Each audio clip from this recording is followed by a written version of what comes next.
वज़ीर आज़म ने भी मुसरत का इजहार किया। चेयरमैन पीसी भी खुश दिखाई दिए। उन्होंने कहा कि खुशी है, फ़ख्र का लम्हा है। हाफिज़ इमरान हमारे साथ मौजूद हैं। इमरान, ज़बरदस्त परफॉर्मेंस रही और हम बात यही कर रहे थे कि माइंडसेट होता है। माइंडसेट जिस भी खिलाड़ी से बात हो वो माइंडसेट यही था कि जीतने आए हैं। प्रेजेंटेशन भी मीनवाइल शुरू हो चुकी है, इस पर कमेंट कीजिएगा। देखिए, ये एक प्रोग्रेस है, प्रोसेस है, और अगर आप उस प्रोसेस में रहते हैं तो आपको कामयाबियां मिलती हैं। पाकिस्तान की इस टीम को देखें, इसमें आपको खिलाड़ियों की तैयारी नजर आती है, उनके पीछे काम हुआ नजर आता है। बिलखुसूस समीर मिन्हाज की बैटिंग को अगर आप देखते हैं तो कंट्रोल के साथ खेल रहे हैं ना, स्पिनर्स को, फास्ट बॉलर्स को, दोनों को यकसा तौर पर महारत रखते हुए वो खेलते हैं। और जो पाकिस्तान के फास्ट बॉलर थे, अली रजा तो चूंकि सीनियर हैं, लेकिन सियाम और सुबहान की गेंदबाजी की बात करते हैं आपको तो सियाम अग्रेसिव हैं, उनके पास कंट्रोल उतना नहीं है, लेकिन उनका बॉल स्विंग होता है, पेस उनकी अच्छी है, अटैक करते हैं फास्ट बैट्समैन पर और उसको आउट करने की कोशिश करते हैं। लेकिन सेम टाइम जब आप सुबहान को देखते हैं, वो अंडर 19 हो, अंडर 19 वर्ल्ड कप का final, Sarfaraz versus India, Sarfaraz कौमी टीम के कैप्टन और चारों शाने चित किया। चैंपियंस ट्रॉफी में जब एज अ कप्तान सरफराज मैदान में उतरे तो सबको वो याद है चैंपियंस ट्रॉफी 2017 के 180 रन से पाकिस्तान ने कैसे वो एक आसान मैच अपने जो है वो जीत अपने हिस्से में हासिल की और भारत की टीम को हिलने भी ना दिया। और अब एज अ मेंटोर जब अंडर 19 टीम के साथ वो पहुंचे हैं तो नतीजा एक मरतबा फिर से आपके सामने है और एक मरतबा फिर से वही तारीख दोहराई गई, यकतरफा मुकाबला और एक बड़ी जीत अपने नाम की है शाहीनों ने। तो सरफराज अहमद को भी क्रेडिट जाता है और हमारी जो टीम के कोच हैं उनको, बॉलिंग कोच हैं, पूरा जो स्टाफ है उनको, और जिन्होंने ये टीम सिलेक्शन की, सिलेक्शन कमेटी से लेकर ग्राउंड स्टाफ जिसने इनकी जो है वो ट्रेनिंग में हिस्सा लिया, तमाम इस जीत में वो है वो मुबारकबाद के मुस्तहिक हैं। और जीत है हमारे जवानों का, आप देख सकते हैं 2 विंडोज में मुनकसिम है समा की स्क्रीन। एक जानिब है वो नौजवान हमारे जीत के बाद जश्न मना रहे, दूसरी जानिब आप देख सकते हैं चेयरमैन पीसीबी और सदर Asian cricket council Mohsin Naqvi यहाँ पर मौजूद हैं खिलाड़ियों के साथ इस जीत को उन्होंने भी सेलिब्रेट किया। और क्यों ना करते, क्योंकि एक शानदार मौका था, वो मौका था जिसका इंतजार हर पाकिस्तानी को था। और इस जीत में हर पाकिस्तानी ख्वाहिश रखता है कि वो इस जीत में वहां पर होता, इन शाहीनों के साथ, इन नौजवानों के साथ इस जीत को वो सेलिब्रेट करता। तो ये जीत सेलिब्रेट करने का टाइम है। टाइटल पाकिस्तान ने अपने नाम किया है, बड़ा टाइटल, और ये बड़ी जीत हासिल की है, बड़े मार्जिन से की है, ये भी जरूर मेंशन करेंगे क्योंकि 191 रन से ये जीत भारत की टीम को शायद इससे आधा हाथ भी होता तो फिर भी पाकिस्तान आसानी से यह मैच जीत चुका होता। इतने बड़े मार्जिन से शिकस्त दी है कि 2 बार भी अगर उनके खिलाड़ियों को बारी दी जाती तो भी जीत पाकिस्तान की ही होती। इस तरीके से पाकिस्तान ने यह जीत अपने नाम की है, यह मैच अपने नाम किया है, भारत का गुरूर खाक में मिला दिया है। जिस तरीके से भारतीय खिलाड़ी मोदी सरकार की शय पर चलते रहे, हम लोगों ने एशिया कप में भी देखा कि ग्राउंड के अंदर स्पोर्ट्समैन स्पिरिट की धज्जियां उड़ाई गई। लो जी, ये है हमारा जवाब, ये है हमारा जवाब, हमने जवाब दिया तुम्हारी बदतमीजी का, बदतहजीबी का, अपनी परफॉर्मेंस से ग्राउंड के अंदर खेल कर जवाब दिया। ऐसी कोई शर्मनाक हरकत नहीं की जिससे खेल को नुकसान पहुंचता। और इस जीत के बाद जिस तरीके से हमारे खिलाड़ियों का कॉन्ट्रैक्ट रहा, उनका रवैया रहा, उनकी जो बॉडी लैंग्वेज रही, वो भी सिर्फ और सिर्फ वो जो क्रिकेट के असूल हैं, स्पिरिट ऑफ द गेम है, उसके अंदर रहते हुए रही। कोई इस तरीके की हरकत, कोई इस तरीके की बदतहजीबी जो कि ना पहले कभी की, ना कभी जो है वो पाकिस्तान करेगा, ना भी जीत के मौके पर की। जीत के मौके पर पता चलता है कि आपका ज़र्फ क्या है। पाकिस्तान ने अपना ज़र्फ दिखा दिया है। यह है खेल का मैदान, यहां पर एक जीतता है, एक हारता है। जीत के बाद आपको अपने जो है, मैं ये लफ्ज़ जरूर जो है इस्तेमाल करूंगा कि अपनी औकात में रहना होता है। तो पाकिस्तानी खिलाड़ियों ने बताया जिस तरीके से अपनी औकात से बाहर हो जाते हैं भारतीय खिलाड़ी, पाकिस्तान ने उनको उनकी औकात याद दिला दी है आज। और ये वो जीत थी जिसका पाकिस्तान को इंतजार था। पाकिस्तान ने ये जीत हासिल की है और मैं यही कहूंगा यहाँ पर stand up for the champions. वो जब आप लेके इंटरनेशनल क्रिकेट में जाते हैं तो वो फिर जो लेजेंड होता है फिर उसका आप मुकाबला कर पाते हैं। ठीक है, हम इनको जल्दी जल्दी पाकिस्तान खिलाने की कोशिश करते हैं। ठीक है, अब हमारे इतने प्लेयर है डोमेस्टिक क्रिकेट के, ठीक है, वो जब इंटरनेशनल क्रिकेट में जाते हैं वो भी सरवाइव नहीं कर पाते, हालांकि उनके पास तो बड़ा एक्सपीरियंस होता है। तो वो इंटरनेशनल क्रिकेट का प्रेशर, वहां के लिए एक्सपीरियंस बहुत चाहिए होता है। अब हमारे लोगों को ये सोचना है कि यार अगर 2-4 प्लेयर, देखिए आपकी जीत होती है कि अगर आप 2 से 3 साल के अंदर, मैं आपको बता रहा हूं, आपकी बहुत बड़ी जीत अगर 2-3 साल के अंदर आप 2 प्लेयर भी टॉप क्लास के निकाल के दे दो ना पाकिस्तान टीम को, प्लस डोमेस्टिक क्रिकेट खेले हुए कि यार ये लड़का प्रोसेस से है। सरफराज क्या है, सरफराज क्या खुद प्रोसेस से नहीं आया? वो अंडर 19 खेला, जूनियर खेला, ठीक है, डिपार्टमेंट क्रिकेट खेला, डोमेस्टिक खेला, सब कुछ होला। इसी तरह आपके सामने बाबर आजम भी है, वो भी क्या सब सारे प्रोसेस से नहीं आए, वे सब प्रोसेस से आते हैं। जो प्रोसेस से आएगा वो हमेशा कामयाब होगा। ये शॉर्टकट जो हम करते हैं ना, एकदम से उठा के लड़के को ले आते पाकिस्तान टीम में, पता नहीं ये जितवा देगा और पता नहीं पाकिस्तान टीम को कितने वर्ल्ड कप जितवा देगा, ऐसा नहीं है। ठीक है, लड़के खुश हैं, बहुत जबरदस्त है। ठीक है, इनकी ये जो खुशी है बिल्कुल उसको सपोर्ट करना चाहिए हमें, और उनको साथ साथ ये भी समझाना चाहिए कि नहीं, इसका मतलब ये नहीं है कि आप यहाँ से डायरेक्ट पाकिस्तान टीम में चले जाएंगे।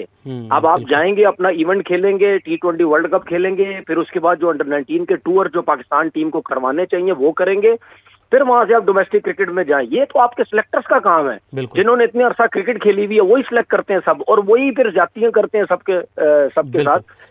ठीक है, अब आपके सामने सूर्या का जो प्लेयर है ओपनर, ठीक है, इसने आईपीएल में जिस किस्म की इनिंग खेली थी डेब्यू में, ये मैं गारंटी से कह रहा हूँ ये पाकिस्तान टीम में आ जाता अगर ये पाकिस्तान में होता और ऐसी इनिंग खेल जाता। बिल्कुल ऐसे। ठीक है, वहां पे राहुल द्रविड़ ने क्या बोला, इंटरव्यू से मना कर दिया उसने, नहीं भाई इंटरव्यू नहीं, अभी 100 किए तो क्या हम आपको इंटरव्यू दिलाने लग जाएंगे।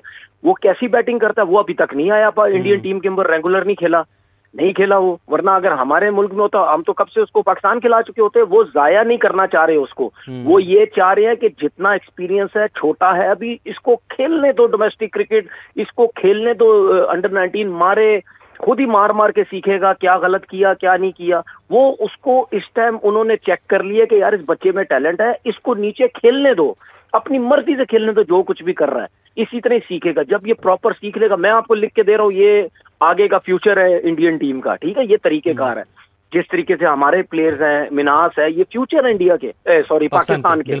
लेकिन जिस तरीके से प्रोसेस होता है उस तरीके से इनको लेके चलने, तो आपके पास एक प्लेयर नहीं, आपके पास 2-2 4-4 जो है वो प्लेयर्स आ जाएंगे। बिल्कुल तनवीर साहब, ये बड़ा अहम नुक्ता एक आपने उठाया है, और ये शायद इस मौके पर, ऐसे मौके पर शायद ही कोई इस पर बात करेगा। ये बात की जानी बड़ी ज़रूरी है, और जीत के वक्त ज़्यादा ज़रूरी हो जाती है, ज़्यादा जिम्मेदारी जीत के साथ, जैसा कि पहले भी मैंने कहा कि आयद होती है। मसला पाकिस्तान में क्या है, जिस तरह ऑस्ट्रेलिया में भी खिलाड़ी, एक माइक हसी, डेविड हसी एक एग्जाम्पल है, वेबस्टर अभी उन्होंने एशेज़ में जो ओपन कर रहे हैं इस वक्त, डोमेस्टिक में अच्छा खासा खेल कर आते हैं। स्कॉट बॉलैंड की बात कर लें। पाकिस्तान में क्या होता है, एक लड़का आंख हो जल पहाड़ हो जल, अगर आप सिस्टम से आउट, और आप फिर बिल्कुल ही पता चलता है कि जी वो फिर कोई कहीं पर कोई मजदूरी कर रहा है, कोई दुबई चले गया, कोई यूएसए क्रिकेट खेलने चले गए, ये मसला हो जाता है। अब ज्यादा जिम्मेदारी तो बोर्ड के ऊपर आयद होगी ना ऐसे मौके पे। बिल्कुल जाहिर सी बात है, बोर्ड पे होती है, फिर आपके सिलेक्टर्स के ऊपर भी होती है। और जो आपने मुझे बात की ना, ऐसे कोई बात नहीं करता भाई, ऐसे इस वजह बात नहीं करता क्योंकि मैं किसी को खुश नहीं करना चाहता ना भाई। मैं हमेशा, और मैंने जो क्रिकेट में सीखा है, मैंने यही सीखा है, जीतने के बाद कभी भी आप अपनी गलती की तरफ ध्यान नहीं देते। आप हारने के बाद आप गलती की तरफ ध्यान नहीं देते। आप कहते हैं हो गया, जो कुछ भी है देखी जाएगी, बाद में देख लेंगे। लेकिन जब आप जीतते हैं ना, वो खुशी होती है, उस खुशी के अंदर ना आपने जो गलती होती है ना, आप उसकी तरफ थोड़ा बहुत ध्यान भी दे देते हैं। आप कहते हैं चलो ठीक है मैं जीत गया हूं ना, लेकिन थोड़ी सा ध्यान भी दे दूं, यार जीत तो आई हुई है, जो गलतियां कर रहा हूं ये और इन पे मैं जो हूं काम करने की कोशिश करूं। मैं इसीलिए बार बार जब भी कोई टीम जीतती है, मैं उसमें गलतियां निकालता हूं कि यार ये गलतियां, क्योंकि जाहिर बात है मैं तो उन लोगों में से तो हो नहीं, मैंने क्रिकेट बोर्ड में जाना है, किसी को खुश करना है। लोग तो जितने भी उन्होंने क्रिकेट बोर्ड में जाना है, इसीलिए उनमें हिम्मत नहीं है, जब टीम जीतती भी है तो गलतियां निकालते हैं। तो बात ये है कि हमारे लोगों को खुद सोचना है कि यार जो चीजें, जो सिस्टम, प्रॉपर सिस्टम जिस तरीके से चलता है वो किस तरीके से चलाना है। हम क्या सोचते हैं, हमारे लोग क्या सोचते हैं, एशिया कप जीती ना टीम, ठीक है, हम पता क्या सोचेंगे, यार बस सिस्टम हमारा लगता है ठीक हो गया, अब हर चीज A1 हो गई है। अबे भाई ऐसा नहीं है, हमारा सिस्टम कुछ भी नहीं है अभी। ये आप नेचुरल टैलेंटेड की वजह से, कुछ टैलेंटेड प्लेयर आपके टीम के अंदर आ जाते हैं, जिनकी वजह से आप बहुत अच्छा परफॉर्म करने लग जाते हो और आप जीतने लग जाते हैं। आपका जो प्रोसेस है वो सिस्टम है। दुनिया का कोई भी निजाम आप हिला नहीं सकते जब तक जहां पे सिस्टम होगा, मेरिट होगी, ठीक है, परफॉर्मेंस होगी। जब तक ये 2-3 चीजें होंगी, आपका सिस्टम कभी भी नहीं हिलता। हम लैग कहाँ पे करते हैं, यही जिस तरह कहते हैं जल्दी खिला दो, वो मेरा बंदा खटा दो, उदा बंदा खटा दो, उसको साइड पे कर दिए, उसको साइड पे कर दिए, या जो लड़का आता है उसको प्रॉपर चांस नहीं देते, एक मौका देते, 2 मौका देते, हम कहते जी ये फारिग प्लेयर है या फारिग बॉलर है या बैट्समैन फारिग है। कितने प्लेयर्स की मिसाल दे दूं मैं आपको, उस्मान सलाउद्दीन पाकिस्तान का 10,000 रन किया, उसको एक टेस्ट मैच दिया हुआ। कामरान गुलाम आपके सामने है, उसामा मीर आपके सामने है, उस्मान कादिर आपके सामने है, जाहिद महमूद जो है वो आपके सामने है, तैयब ताहिर आपके सामने, इस तरह कितने प्लेयर्स आपके सामने। हसन नवाज को आपने खराब कर दिया, ओपनर से आप नीचे लेके आ गए। तो मैं आपको बेताशा लड़के ऐसे गिना दूं जिनको आपने खराब कर दिया, जिनको एक एक दो दो मैच दिए। वो हुरैरा ने जब सीजन में रन किया, पूरा पाकिस्तान शोर मचा रहा था। हुरैरा से बड़ा प्लेयर ही कोई नहीं है पूरी पाकिस्तान क्रिकेट के अंदर। आपने कितने मैचेस खिलाए उसको? 4-5 मैचेस खेले, उसके बाद फारिग कर दिए, खत्म हो गई क्रिकेट। अब जो आपने बात बोली थी ना, प्लेयर नजर नहीं आते, कोई अमेरिका चला जाता, कोई इधर, तो ये फिर ये जो लड़के हैं ना जिनके साथ ये सब कुछ होता है, ये सब फिर चले जाते हैं। या कोई क्रिकेट छोड़ देता है, या कोई दुबई चला जाता है, या कोई अमेरिका चला जाता है, या किसी और कंट्री चला जाता है। तो भाई हमारे जो लोग करता धरता है, वो अपने ऊपर बल्ली कोई भी नहीं आने देता। बिल्कुल। सारी बात सिर्फ क्रिकेटर के ऊपर जाती है जो रस्से के अंदर खेल रहा है। बस इनकी गलतियां हैं, इनकी वजह से हमारे यही सब कुछ है। जो सिस्टम चलाने वाले लोग हैं, जिस तरीके से सिस्टम चलाते हैं, वो आपके सामने, उनके ऊपर कोई बात करने वाला होता है। तनवीर साहब, आपने हुरैरा की बात की। हुरैरा को 2 मैचेस दिए, उस्मान सलाहुद्दीन गालिबन 1 या 2 मैच उस्मान सलाहुद्दीन को मिले। अगर हम बात करें डोमेस्टिक से किसी को पिक करने की, तो उसमें मैं आपका भी जिक्र कर लेता हूँ ना। आपका डेब्यू कब करवाया गया? सदफ हुसैन की बात कर लें, ताबिश की बात कर लें, ये तो मिसालें हमारे पास भरी पड़ी हैं। तो डोमेस्टिक को इज्जत तो देनी पड़ेगी ना हमें फिर। देखें भाई, हम तो यही बात करते हैं ना, डोमेस्टिक की इज्जत तो देनी पड़ेगी। ठीक है, अब मुझे एक बात बताएं, जब मैं 500 आउट करके पाकिस्तान टीम में गया इंग्लैंड के टूर पे, तो वहां पे जो कमेंटेटर्स थे, ठीक है, इवन शेन वॉन वहां पे कमेंट्री कर रहा था उस टेस्ट सीरीज के अंदर। शेन वॉन मुझे मिला वहां पे, जब आपको पता नहीं जब मैच स्टार्ट होता है कमेंटेटर भी नीचे आते हैं, या इस तरह चल रही होती है चीजें, तो वो बड़ा हैरान हुआ। जस्टिन लैंगर उनका हेड कोच था ऑस्ट्रेलियन टीम का, वो बड़ा हैरान हुआ, क्योंकि हमारे 2 टेस्ट मैचेस थे ऑस्ट्रेलिया के साथ। वो बड़ा हैरान हुआ। वो मुझे कहता है, यार 500 आउट किए तू, अभी तेरा भी डेब्यू नहीं हुआ। इसी तरह ताबिश की भी बात होती है। भाई, आप उल्टा अपनी बेइज्जती करवाते हैं दुनिया में। जब आप इतने ज्यादा आउट किए हुए लड़के, जब इतने ज्यादा रन किए हुए लड़के जब आप पाकिस्तान टीम में लाते हैं, मैं फवाद आलम की मिसाल दे देता हूं ना। आपने 10 साल उसका कैरियर बेचारे का जाया किया। जब वो पाकिस्तान टीम में दोबारा आया 10 साल बाद, पूरी दुनिया में आपका मजाक उड़ रहा था कि यार ये देखो यार, इतने इतने रन किए हुए इस लड़के ने, इसके 10 साल जाया कर दिए। तो मजाक खुद आप उड़वाते हैं। ठीक है, उसके बाद आप ये बेसिकली तरीकेकार ये होता है कि इतने इतने आउट किए, इतनी बातें हो रही थी, बस मुंह बंद कराने के लिए इनको पाकिस्तान टीम में खिला दो। ठीक है, मुंह बंद हो जाएगा, मीडिया का भी, सब लोगों का मुंह बंद हो जाएगा, बात खत्म हो जाएगी। लेकिन आप क्या कर रहे हो? आप इतना टैलेंट जाया कर रहे हो। अगर यही लड़के जिन्होंने 5-5, 600 या 10-10, 15-15 हजार रन किए हुए हैं, अगर यही इतना अरसा पाकिस्तान टीम में खेल रहे होते, तो ये लड़के, अपनी परफॉर्मेंस भी इनकी होती, यंग भी होते, पाकिस्तान टीम से भी इनको जो है वो फायदा हो रहा होता। लेकिन हम ये चीजें सोचते नहीं है। ठीक है, हम उस टाइम ये सोच रहे होते, नहीं जी अपना मतलब तो नहीं है, एनू रहन दे, उन्हों अपना बंदा खटा ले, जो है वो रहते हैं। हमने बेताशा हमने पाकिस्तान का टैलेंट जो है वो जाया कर दी है। उसकी यही रीजन है कि जिसकी वजह से हम परेशान हैं इस टाइम, कि यार ऊपर लेवल पे टैलेंट क्यों नहीं आता। एक तो टैलेंट जाया करते हैं, उसके बाद नीचे से बच्चों को एकदम से पाकिस्तान टीम में लेके आ जाते हैं, वो आके वहां घबराते हैं, एक्सपोज हो जाते हैं। फिर हम कहते हैं यार होने की करिए। आपके सामने है मूसा खान, ठीक है, आपके सामने है नसीम शाह, ये बड़े तेज फास्ट बॉलर हैं, फलाने हैं, यही है ना। जब वकार यूनुस हेड कोच से लेके आए थे ऑस्ट्रेलिया के टूर पे, क्या बोल के लाए थे कि जी बहुत तेज हैं, बहुत तेज गेंद करेंगे, अंडर 19 20 साल क्रिकेट खेलेंगे।